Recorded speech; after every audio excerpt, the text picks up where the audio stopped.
शांति। आज 29 जनवरी 2024 है और प्यारे बाबा के साकार रूप से चले हुए मधुर महावाक्यों को स्पष्ट करेंगी आदरणीय आशा दीदी। ओम शांति दीदी। ओम शांति। बाबा ने कहा, मीठे बच्चे, जैसे बाप तुम्हारा श्रृंगार करते हैं ऐसे तुम्हें भी दूसरों का करना है। सारा दिन सर्विस करो, जो आए उसे समझाओ, फिक्रात की कोई बात नहीं। बाबा सर्व कलाएं अपने बच्चों को सिखाते हैं। बाबा कहते जैसे तुम्हारा श्रृंगार मैं करता हूँ तो तुमको मुझे देख करके अन्य आत्माओं का श्रृंगार भी करना है। वास्तव में तो बाबा भी उनका श्रृंगार करते हैं, लेकिन बाबा अपने बच्चों को वो कला सिखाते हैं जिससे बच्चों में वो प्रवीणता आए औरों का श्रृंगार करें। तो सारा दिन सेवा करते रहो, औरों का श्रृंगार करते रहो। प्रश्न है, ये नॉलेज कोटों में कोई ही समझते व धारण करते हैं, ऐसा क्यों? क्योंकि तुम सब नई बातें सुनाते हो। तुम कहते हो परमात्मा बिंदी मिसल है, तो सुनकर ही मूंझ जाते हैं। शास्त्रों में तो ये सब बातें सुनी ही नहीं है। इतना समय जो भक्ति की है वो खींचती है, इसलिए जल्दी समझते नहीं। कोई कोई फिर ऐसे परवाने भी निकलते हैं जो कहते हैं, बाबा हम तो विश्व का मालिक ज़रूर बनेंगे, हमें ऐसा बाबा मिला, हम छोड़ कैसे सकते। सब क्यों कुछ निछावर करने की उछल आ जाती है। जब बच्चों को सुख मिलता है, प्राप्ति का अनुभव होता है, संबंध की अनुभूति होती है और पहचान पूरी होती है, तो उनका निश्चय दृढ़ होता है और कहते हैं ऐसा पिता 84 जन्म नहीं मिला, अब मिला तो हम उसको कैसे छोड़ें। गीत है, दूर देश के रहने वाले मीठे मीठे रूहानी बच्चे अच्छी तरह से जानते हैं कि हम मुसाफिर हैं। ये हमारा देश नहीं है। ये बेहद का नाटक बहुत बड़ा मांडवा है। कितनी बड़ी बड़ी बत्तियां हैं, ये सदैव जलती रहती हैं। आत्मा जानती है हम सब एक्टर्स हैं और नंबर वार अपने पाठ अनुसार पूरे टाइम पर आते हैं यहाँ पाठ बजाने।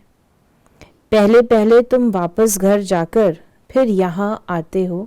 ये अच्छी तरह से समझने और धारण करने की बात है। नाटक के एक्टर होते हैं, अगर एक दो के ऑक्यूपेशन को न जाने तो उन्हें क्या कहेंगे। ड्रामा के आदि मध्य अंत को जानने से तुम ये बनते हो, तो ये पढ़ाई सबसे न्यारी हुई। बाबा कहते हैं कि ड्रामा भी एक ऐसा टॉपिक है जिसको पूर्ण रूप से समझना आवश्यक है। हम एक्टर्स तो हैं, लेकिन क्या हम एक्टर्स ड्रामा के क्रिएटर डायरेक्टर सबको जानते हैं? अगर हम नहीं जानते हैं तो हम किस हिसाब से कहते हैं हम एक्टर हैं, किसके डायरेक्शन पर हम करते हैं? तो बाबा कहते ये भी जानना ज़रूरी है। बाप बीज रूप है, नॉलेजफुल है। जैसे वो कॉमन बीज और झाड़ होते हैं, उनको जानते हो ना। पहले पहले छोटे छोटे पत्ते निकलते हैं, फिर बड़े होते होते झाड़ कितना वृद्धि को पाता है, कितना समय लगता है। तुम्हारी बुद्धि में ये ज्ञान है। बाप तो एक ही बार आते हैं। मीठे मीठे बच्चे, ये अनादि अविनाशी ड्रामा है। बाप है स्वर्ग का रचयिता, हेवनली गॉड फादर। हेवन स्थापन करने बाप को आना पड़ता है। फिर बाबा ने कहा, तुम आत्माओं को अब नॉलेज मिली है। आगे ऋषि मुनियों से पूछते थे कि रचता और रचना के आदि मध्य अंत को जानते हो, तो नेति नेति कह देते थे।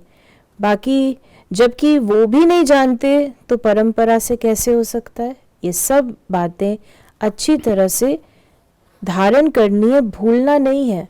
पढ़ाई तो पढ़ाई है। पढ़ाई और योग बल से ही तुम पद पाते हो पवित्र भी जरूर बनना है। बाबा ने कहा कि सिवाय बाप के और कोई पवित्र बना ना सके। नेचुरली है, क्योंकि शिव बाबा ही पतित पावन है, पवित्रता के सागर है। उनके सिवाय तो और कोई कर भी नहीं सकता। मनुष्य आत्माओं में ताकत नहीं होती है ना। बाप कहते हैं, मीठे मीठे बच्चे, तुम्हारा स्वर्ग है वंडरफुल वर्ल्ड। रावण राज में 7 वंडर्स दिखाते हैं। राम राज में बाप का एक ही वंडर है, स्वर्ग, जो आधा कल्प कायम रहता है। मनुष्यों ने देखा भी नहीं है तो भी सबके मुख से स्वर्ग नाम जरूर निकलता है। बाबा ने भी विनाश और अपनी राजधानी देखी साक्षात्कार में। अर्जुन को भी साक्षात्कार में दिखाया है। अब बरोबर ये है गीता एपिसोड। फिर बाबा ने कहा कि शिव है ऊंचे ते ऊंचा भगवान। वो भारत में कैसे आते हैं उसने खुद बताया है कि मुझे प्रकृति का आधार लेकर आना पड़ता है, तब तो बोलते हैं, नहीं तो बच्चों को ज्ञान श्रृंगार कैसे कराएं। अब तुम्हारा श्रृंगार हो रहा है, तुम फिर दूसरों का करा रहे हो, मनुष्य से देवता बनाने का। ये है बहुत सहज, परंतु मनुष्यों की बुद्धि ऐसी डल हो गई है जो कुछ भी समझते नहीं, टाइम लेते हैं।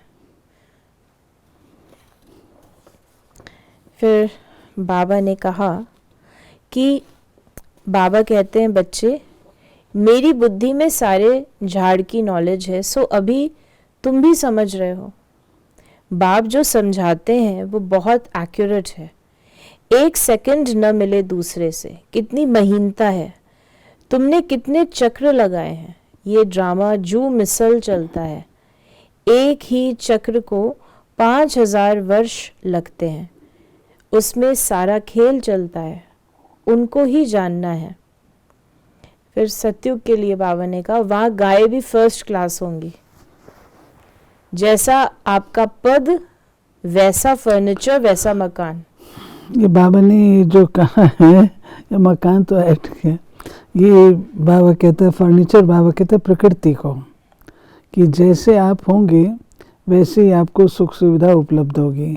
वहाँ की प्रकृति वैसी सतो प्रधान, आप सतो प्रधान है तो प्रकृति भी सतो प्रधान है। बाप समझाते हमेशा भाई भाई की दृष्टि रखो।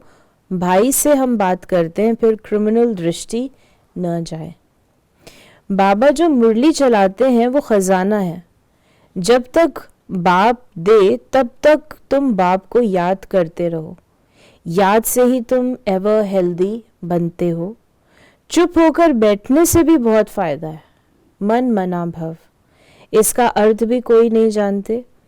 बाप ही हर बात का अर्थ समझाते हैं। यहाँ तो है अनर्थ।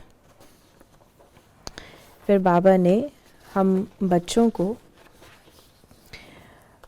ने कहा, शिव बाबा का भंडारा सदैव भरपूर है। इतने सब बच्चे पलते रहते हैं, फिक्र की कोई बात नहीं, भूख मर नहीं सकते। फिर बाबा ने आज हमें वरदान दिया, आत्मिक मुस्कुराहट द्वारा चेहरे से प्रसन्नता की झलक दिखाने वाले विशेष आत्मा भव। ब्राह्मण जीवन की विशेषता है प्रसन्नता। प्रसन्नता अर्थात आत्मिक मुस्कुराहट। जोर जोर से हंसना नहीं, लेकिन मुस्कुराना। चाहे कोई गाली भी दे रहे हो तो भी आपके चेहरे पर दुख की लहर नहीं आए, सदा प्रसन्नचित। ये नहीं सोचो कि उसने 1 घंटा बोला, मैंने तो सिर्फ 1 सेकंड बोला। सेकंड भी बोला या सोचा, शक्ल पर अप्रसन्नता आई तो फेल हो जाएंगे। 1 घंटा सहन किया, फिर गुब्बारे से गैस निकल गई। श्रेष्ठ जीवन के लक्ष्य वाली विशेष आत्मा ऐसे गैस के गुब्बारे नहीं बनते। सस्टेनेबिलिटी चाहिए। सहन कर लेते हैं हम लोग, लेकिन मन में सूक्ष्म में जब ये बात होती है आखिर में कब तक सहन करूं, वो पॉइंट होता है जो हमारी सहन शक्ति को ख़त्म कर देता है। और फिर वही बात होती जो बाबा ने कही।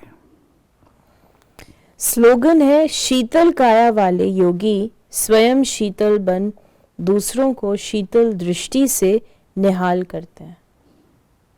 शीतल काया वाले योगी स्वयं शीतल बन दूसरों को शीतल दृष्टि से निहाल करते हैं। कहा जाता है ना, योगी संत बड़े, कुछ कहा जाता है, संत बड़े जिनके शीतल अंग औरों की तपत बुझाए कर दे देखे अपना रंग। जो शीतल योगी जो होते हैं वो दूसरों की भी तपत बुझाते हैं। तो ये थे प्यारे बाबा के आज के मधुर महावाक्यों का स्पष्टीकरण। संत बड़े परमार्थी, शीतल जिनके अंग, तपत बुझाए और उनकी देखे अपना रंग। Okay, thank you. ओम शांति।